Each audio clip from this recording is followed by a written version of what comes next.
मैं हिंदू नहीं हूं।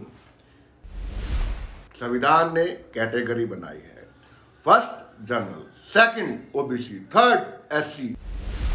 साथियों, न्यू ईयर 2022 में 3 दिन का वक्त बचा है, 29, 30, 31 दिसंबर का। नॉर्थ इंडिया में इन दिनों में बेहद ठुठन होती है, ठंडी सर्दी होती है, लेकिन दिल्ली की सड़कें, डॉक्टर्स जिनकी एक छोटी सी डिमांड है नीट पीजी काउंसलिंग की, उस मांग को लेके दिल्ली में डॉक्टर्स सड़क पे हैं इतनी ठिठुरन में। और कल रात वो एक थाने के बाहर देर रात गए, प्रदर्शन करते रहे। क्यों प्रदर्शन किया? क्योंकि पुलिस की ज्यादती, पुलिस जिसका काम कानून व्यवस्था बनाए रखना है, वो पुलिस डॉक्टर्स पे, जिनका काम गांव पे जख्म पे मरहम लगाना, बीमार को ठीक करना, वो डॉक्टर्स पुलिस किस तरह से उनके साथ खींच तान कर रही है, देखिए तस्वीरें आपके सामने। जय भीम, नमो बुद्धाय, जय भारत। वंचितों का भारत आज बात करेगा सबसे पहले फ्यूचर के डॉक्टर्स की डिमांड पे। ये कोई बहुत कुछ नहीं मांग रहे हैं, छोटी सी इनकी मांग है। उस मांग पे भी इतना हो हल्ला। एक तरफ बदलते भारत के लगातार बयान, 70 बरस में जो नहीं हुआ वो हमने कर दिया। अगर 70 बरस में जो नहीं हुआ तो ये दिल्ली के अंदर इतनी ठंडी में क्या हो रहा है? डॉक्टर्स आतंकी है या ये डॉक्टर फर्जी है? अभी तक कुछ बताया नहीं गया है। किसान जब आंदोलन पे था, किसान को गुंडा, मवाली, खालिस्तानी, पता नहीं क्या क्या बताया गया। उसके बाद बैंकर्स निजीकरण के विरोध में जब सड़क पे आए तब भी काफी कुछ कहा। अब डॉक्टर्स को क्या नाम देंगे, जरा बताइए। सुनिए, पुलिस ने जिस तरह से कार्रवाई की है आंदोलनकारी डॉक्टरों पर, उस पर क्या कहना है डॉक्टर्स का? देखो, हम लोगों का प्रोटेस्ट जो है अभी से सही 1 महीने पहले स्टार्ट हुआ था। हमने जो है मिनिस्ट्री से रिक्वेस्ट किया कि नीट पीजी काउंसलिंग प्रोसेस को एक्सपीडिएट किया जाए। उसके बाद अभी जो है हम एक हफ्ते से ज़्यादा से निर्माण भवन के आगे बैठे हुए थे, बट हमें कोई कंक्रीट स्टेप नहीं मिला। तो आज हम जो है सुप्रीम कोर्ट से रिक्वेस्ट करने के लिए निकले थे। वहाँ पे जो है हम लोगों के साथ काफ़ी बदसलूकी हुई, सड़कों पे हमें घसीटा गया, जो भी मैन हैंडलिंग की गई रेजिडेंट डॉक्टर्स के साथ, इंक्लूडिंग फीमेल डॉक्टर्स के साथ।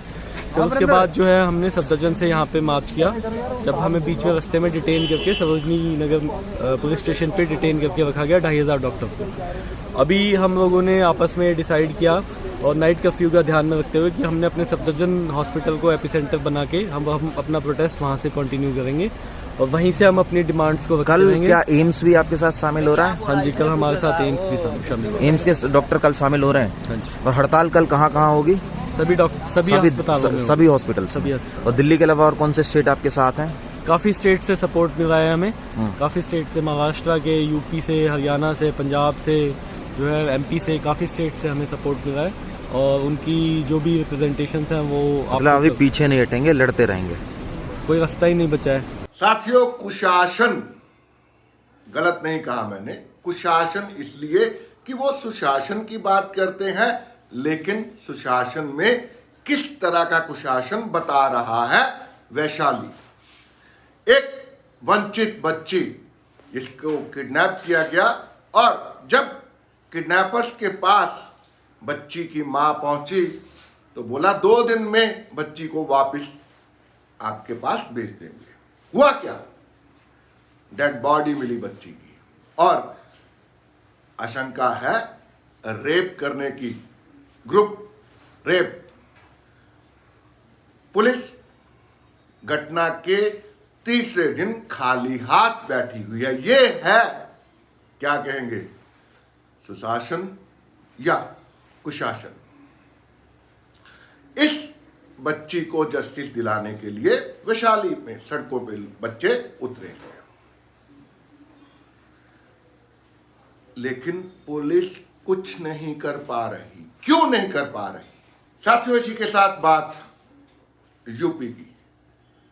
यूपी का विकास, यूपी का वो तमाम तरह की चीजें, क्या क्या वो ऐसे जैसे ये कर दिया वो कर दिया, जो 70 बरस में नहीं हुआ वो कर दिया।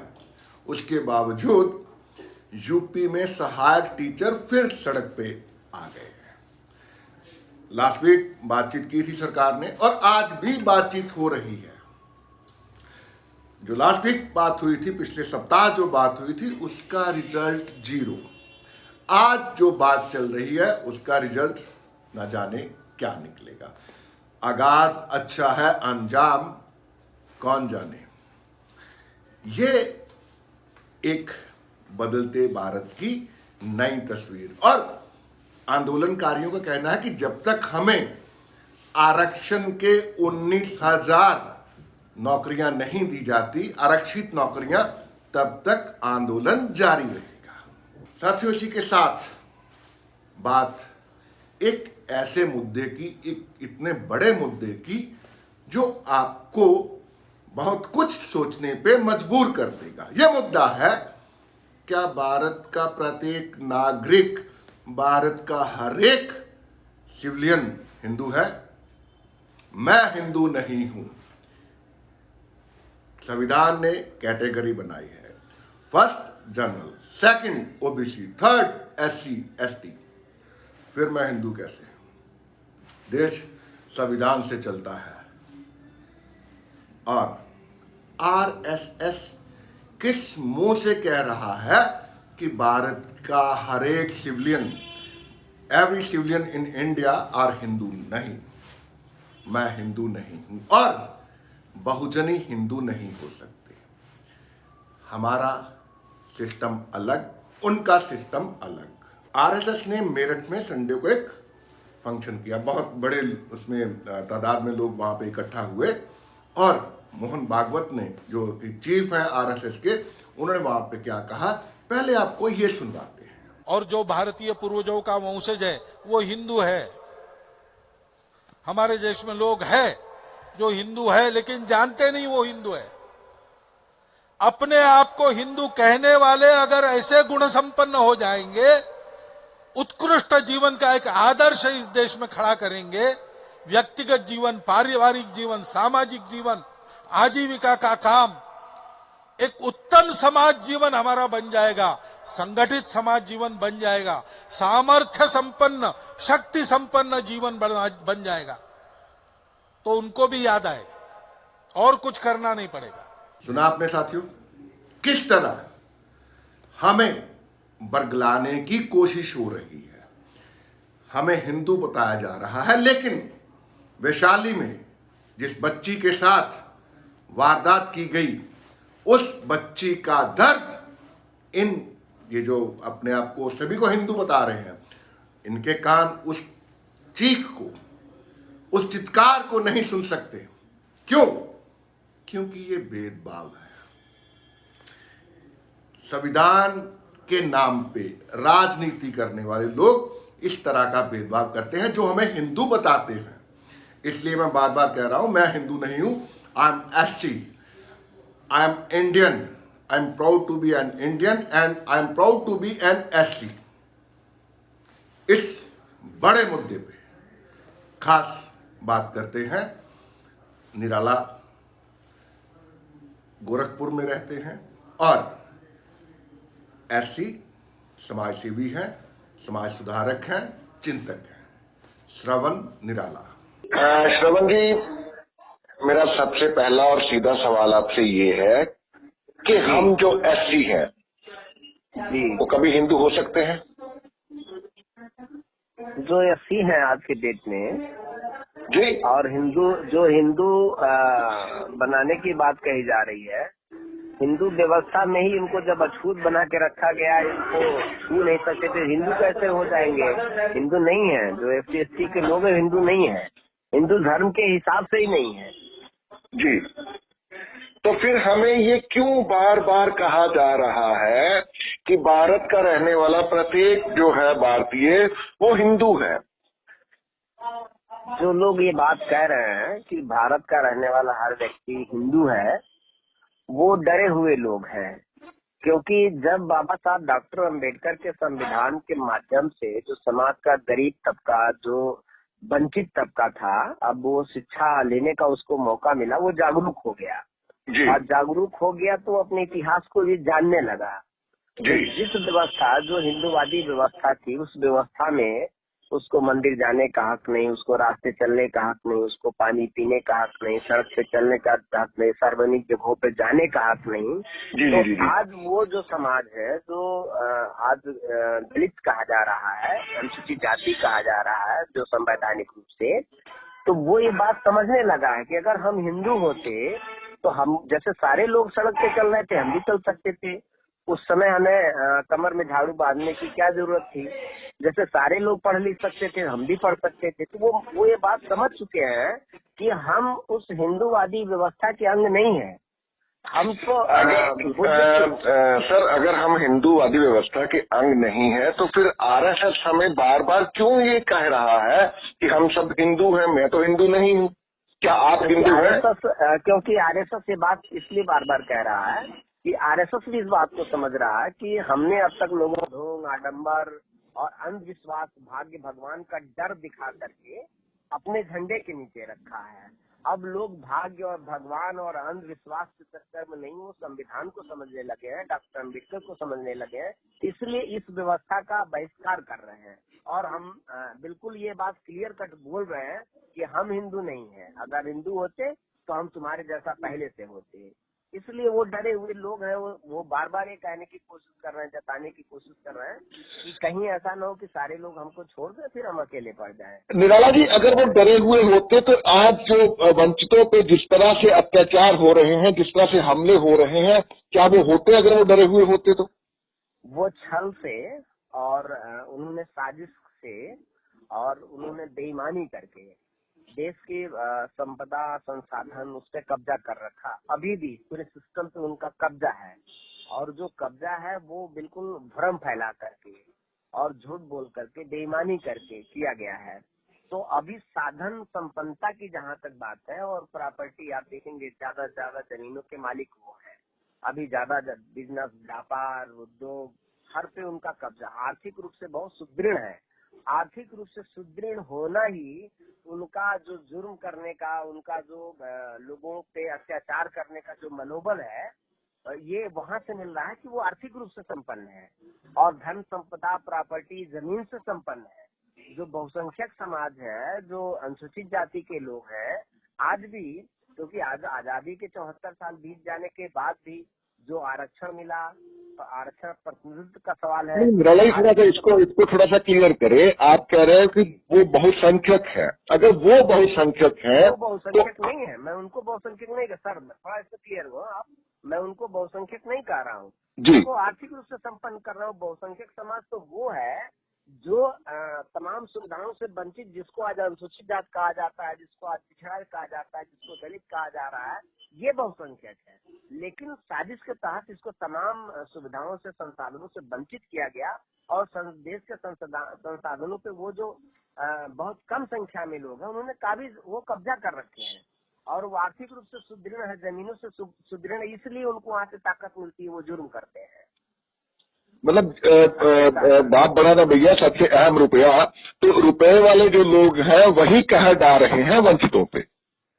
रुपए भी उनके पास है। जमीनों के मालिक देश में आज ज्यादा से ज्यादा जमीनों के मालिक वो गांव में जो दलित रहता है, आज भी उनके खेतों में काम करने के लिए मजबूर है।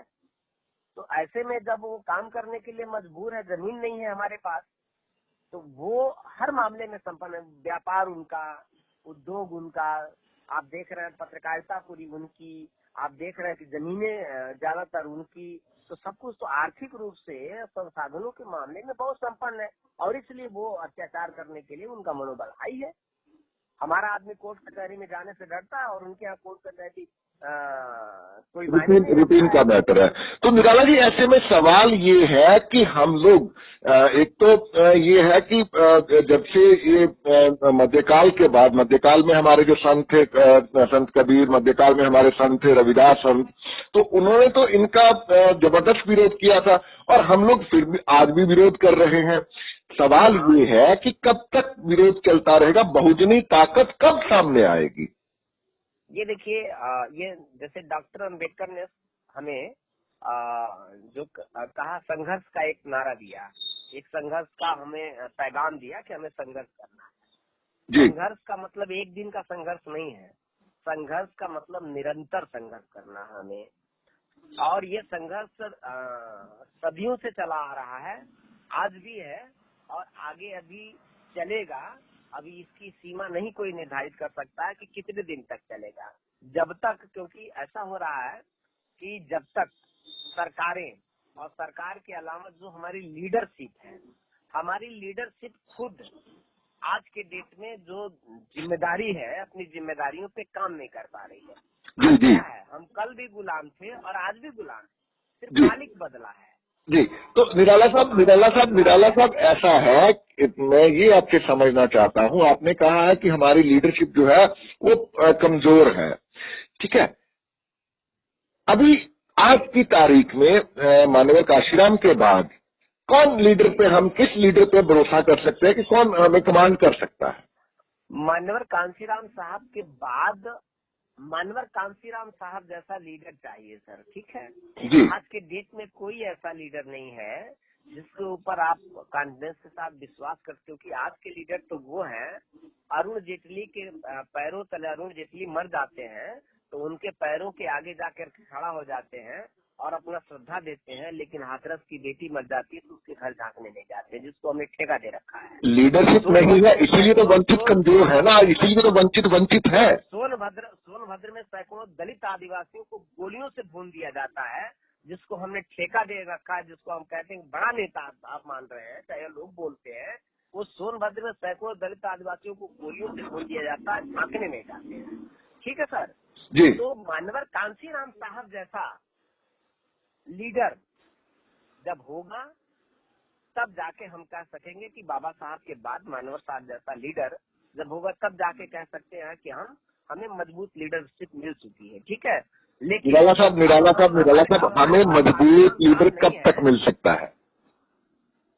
मजबूत लीडर के रूप में कोई एक उसका दिन नहीं निश्चित होता है सर, दिन तो किसी चीज का निश्चित नहीं होता है। बाबा साहब डॉक्टर अम्बेडकर के बाद आंदोलन चल रहा था, रुका नहीं था, लेकिन कांशीराम साहब जैसा लीडरशिप नहीं था। वो एक टाइम के बाद मिला ही मिला जी। और फिर आपको लीडर मिलेगा। लीडर है, समाज में बहुत सारे नौजवान, बहुत सारे लोग काम कर रहे हैं और उसी में से कोई व्यक्ति उभर के आएगा, वो लीडरशिप वो लीडिंग। क्या आप ये जितनी हमारी लीडरशिप आज की है उनके काम से आप संतुष्ट हैं? आपको लगता है कि वो ठीक काम कर रहे हैं? सारा जितने लोग काम कर रहे हैं, मैं सबके काम की प्रशंसा करता हूँ सर, ठीक है सर। काम कर रहे हैं, कोई कम कर रहा है, कोई ज्यादा कर रहा है, कोई रुका नहीं है और सबके काम का अहमियत है, क्योंकि कड़ी दर कड़ी काम हो रहा है। जी। गांव में कहीं कोई उत्पीड़न की घटना हो रही तो गांव में जो लीडर है हमारा, उसको जिला नहीं जानता है, लेकिन सबसे पहले उस घटना को गांव का वो व्यक्ति जो जागरूक व्यक्ति है, सामाजिक व्यक्ति है, जो लीडर हमारा, सबसे पहले वही टेकअप करता है। जब वो टेकअप करता है तो जिले वालों को बताता है, जिले वाले प्रदेश लेवल के लोगों को बताते हैं। इसलिए इम्पोर्टेंट तो हर वो व्यक्ति है जो समाज के लिए काम कर रहा है। जी। तो ऐसे में मेरा अंतिम सवाल ये है आपसे कि भारत का प्रत्येक नागरिक हिंदू है? जी हेलो जी। नहीं, भारत का प्रत्येक नागरिक हिंदू कैसे हो सकता है? हिंदू है ही नहीं है, भारत का प्रत्येक नागरिक हिंदू नहीं है, सीधी बात। जो संविधान ने हमें कैटेगरीज दी है, कोई जनरल है, कोई ओबीसी है, कोई एससी है, कोई एसटी है, तो ये व्यवस्था हम लागू क्यों नहीं कर पा रहे? ये सीधा हमला है संविधान के ऊपर। अगर जो ये कह रहे हैं कि भारत का प्रत्येक व्यक्ति नागरिक है, वो लोग वैसे भी संविधान में विश्वास नहीं करते, संविधान पे भरोसा नहीं करते, इसीलिए देश के सारे सरकारी संस्थानों को बेच रहे हैं ताकि संविधान में दिया हुआ आरक्षण देना न पड़े। उनको संविधान में विश्वास ही नहीं है, वो संवैधानिक बात बोल ही नहीं रहे हैं।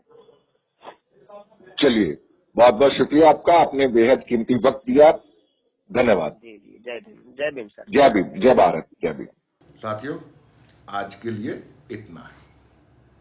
कल फिर होगी मुलाकात वंचितों का भारत में मेरे यानी मनोज नैयर के साथ। जय भीम, जय भारत, नमो बुद्धाय। जय भीम।